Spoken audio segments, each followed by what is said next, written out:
Welcome to Rob Schmitt Tonight. Trump 101 on display this week. Tariffs will be used to force Mexico and Canada to stop allowing chaos be dumped into our country. For the past several years, we have watched Chinese fentanyl and fake asylum seekers pour into the United States from both the north and southern borders. And our government clearly didn't care. In fact, they created a lot of this mess intentionally.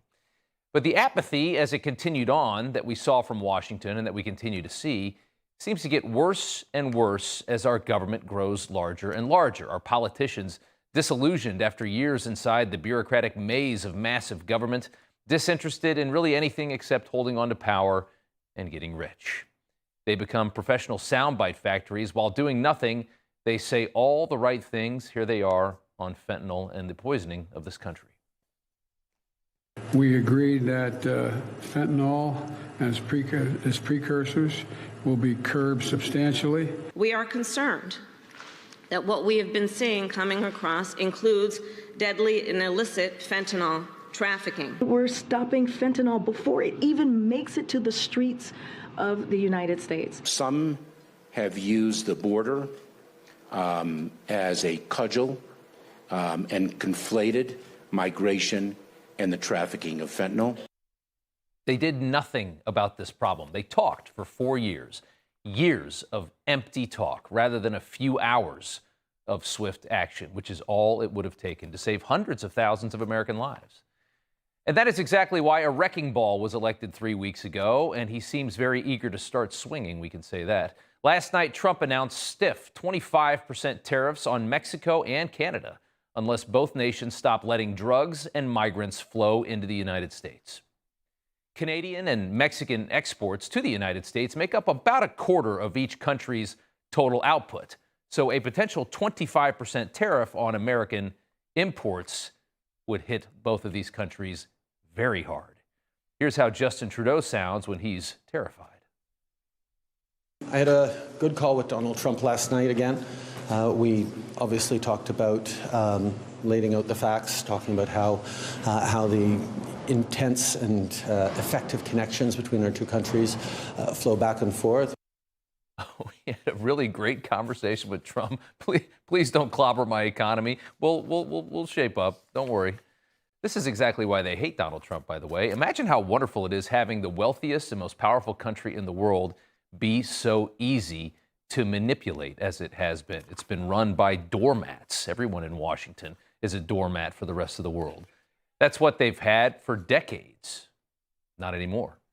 Just hours after Trump's threat, Mexico's new socialist president, Claudia Sheinbaum, was clearly freaked out, hoping for mercy by claiming that Mexico is already doing so much. Take a listen. We have always expressed Mexico's willingness to prevent the ongoing fentanyl epidemic in the United States, which is a problem of public health and consumption in your country's society. Yeah, the socialist president a little scared there. And for the record, Mexico lit our border on fire for years and only attempted to clean it up in the months coming up before this last election because they desperately wanted to help Democrats stay in power, whether it was Sheinbaum or AMLO before her. Still 8 weeks from entering the White House, and Trump is already doing more than the current administration to solve a lot of problems in this world. Lebanon and Israel cut a peace deal today, certainly not because of Joe Biden, we can say that. And now a very simple and yet effective plan to curb an invasion of fake asylum seekers and poison coming into the country. The border is about to be fixed thanks to the threat of tariffs, a plan that the experts have all scoffed at. President-elect Trump is threatening to impose tariffs on America's top 3 trading partners. This would massively disrupt businesses and supply chains. The move could drive up prices for American consumers and disrupt domestic industries. I think tariffs will increase prices. I was always astounded, I have to say, that he ran on, I'm going to lower inflation, when if you look at the policies, tariffs included, it's all about raising inflation. Yeah, because they don't. Most of the spin on tariffs was regarding the fear of escalation. Now, remember, he's using these as a tool. If he gets his way, there's not going to be any tariffs to begin with, and he probably will get his way. But the fear of escalation is why they all scream all day long about inflation and everything else. A total failure, though, to understand this country's tremendous leverage economically. And they don't understand it because for some reason this country never uses that leverage. We never use it.